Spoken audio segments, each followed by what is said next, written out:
ஆல்ரவுண்டருக்கு அவன் ஆல்ரவுண்டர்லாம் நான் எடுத்துக்கவே மாட்டேன்டா டேய். நீங்க ஆவுன்னா சொல்லுங்கடா ஓவர் போடுறான்னு. அவன்லாம் ஆல்ரவுண்டரே நான் கருத மாட்டேன். அவன் ஒன்லி பேட்ஸ்மேன் மட்டும் தான்.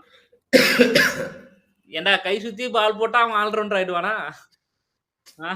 அந்த அளவுக்கு போடுறது கூட யாருக்கும் திறமை இல்ல. எப்பா ஸ்கை போடுவான்ப்பா.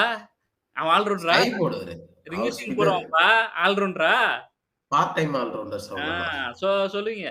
ஏன் இப்ப ஹர்ஷ்தீப் சிங் பேட்டிங் ஆடுவான். அவன் ஆல்ரவுண்டரா? Part time batter. ஆ 2 ஒரு ஓவர் கை சுத்தி போட்டா நீங்க உடனே ஆல்ரவுண்டர்ன்னு சொல்லிருங்க. அவன் பேட்ஸ்மேன் தான். சிவன் துபே 1 ஓவர் தான் போட்டிருக்காரு. 4 ஓவர்லாம் போட்டிருக்காரு. போய் பாரு.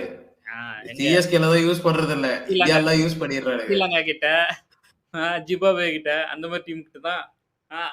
4 ஓவர். ஏன்பா போடக்கூடாது?